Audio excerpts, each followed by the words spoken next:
This is chapter 13, lesson 4.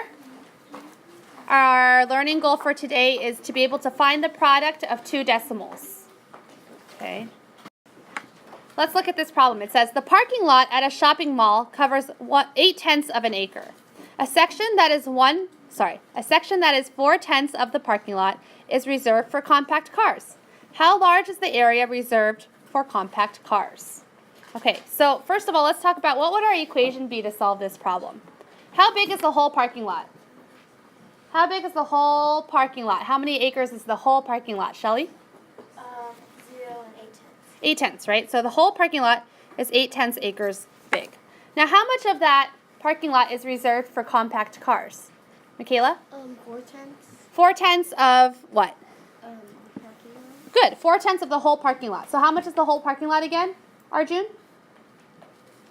8/10. 8/10. So 4/10 of 8/10 is reserved for compact cars, right? Because 4/10 of the whole parking lot is reserved for compact cars, and the whole parking lot is 8/10. So another way to say that is 4/10 of 8/10.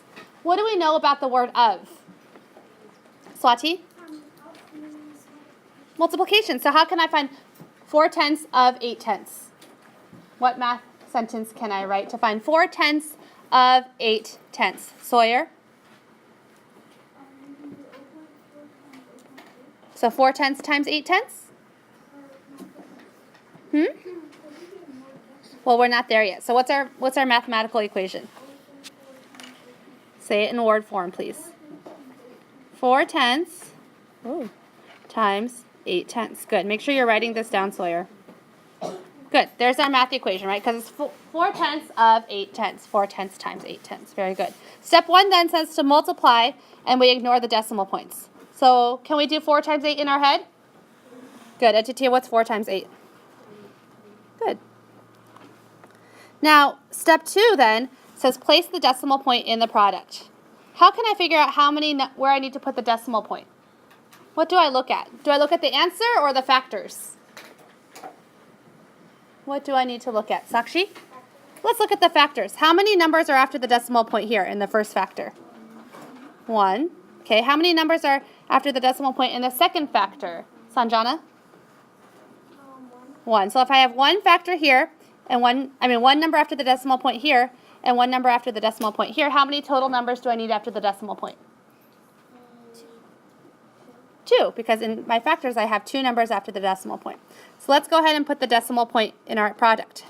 How many numbers am I going to need after the decimal point again? 2. So I start over here. 1, 2. So what is my answer?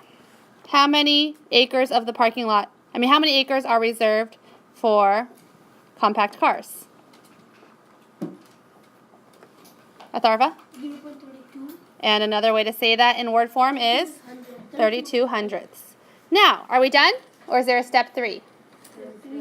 There's a step 3.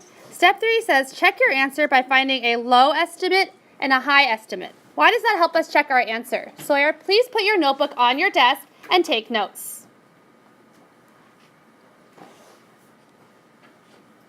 Okay, are we done or is there a step 3? Step 3, right? How does finding a low estimate and a high estimate, how does that help us check our answer? How does that help us check our answer? Nadia? It helps us check our answer to see if it's right or not, and if it's closest. So if it's a low estimate, should that answer be lower or higher than our real answer? Lower. If it's a high estimate, should that number be higher or lower than our real answer? So if we find a low estimate and we find a high estimate, and our actual answer is in the middle of that, does that help us confirm that our answer is correct? Yes. Okay, so let's try to find a low estimate first. Okay, so if I round 0.4 to, if I round it down to the nearest ones place, what would it be? 0. And if I round 0.8 to if I round it down to the ones, it would be what? If I want to round it down, remember when I'm finding a low estimate, I'm rounding everything down. 0, right? The nearest, if I look at just this place. So 0, what's 0 times 0? 0. Good, so our low estimate is 0, right? Now, if I want to round both of these numbers up to the ones place, what's 0.4, what's the next ones place that I can round it to? Satvika? 5/10. Okay, we could do 5/10, sure. And 0.8 rounds to what? It's pretty close to what, Swati? Huh? 10. 10? 0.8 is pretty close to 10? It's, Do you mean 10 tenths? 10 tenths, which is the same as 1 whole. So if we took Sadvika's rounding, 0.5, 5 tenths times 1 is how much? 5 tenths. Good. So our low estimate was 0. And our real answer is 32 hundredths. And our high estimate was 5 tenths. Does our low and high estimates help us convince us that our answer is correct? Very good. Check. Okay, let's try this problem. In word form, what is this problem in word form? Dara? 0 and 81 hundredths times 0 and 7 tenths. Good. 80. We don't have to really say the zeros, but very good. So 81 hundredths times 7 tenths. Good. What was step 1? What is step 1, Henrik? Step 1 is to multiply, but just get rid of the decimal points. Okay. Don't listen to them. Don't look at the decimal points. So 81 times 7. Okay. 7 times 1 is? 7 times 8 is? Done. Step 1 is complete. What's step 2, Erica?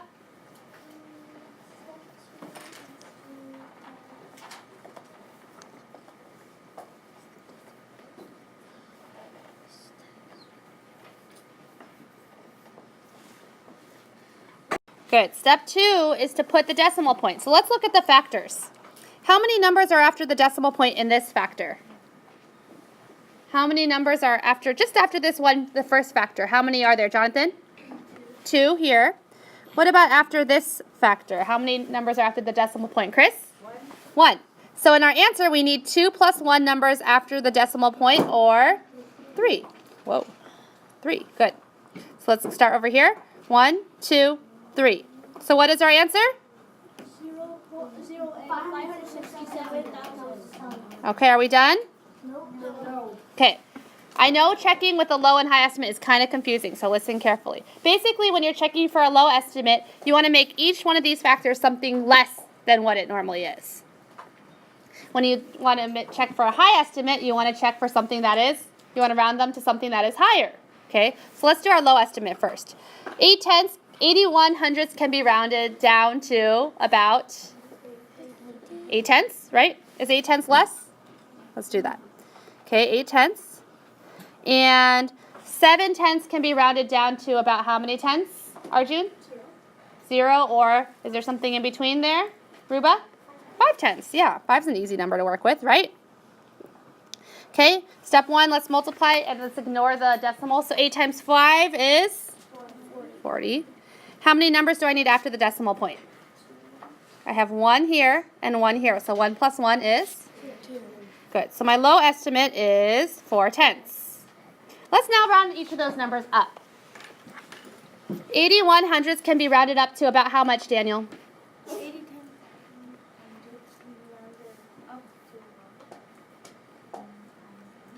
10.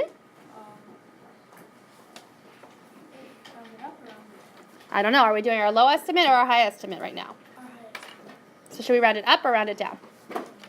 What? Okay, so what should we round it up to?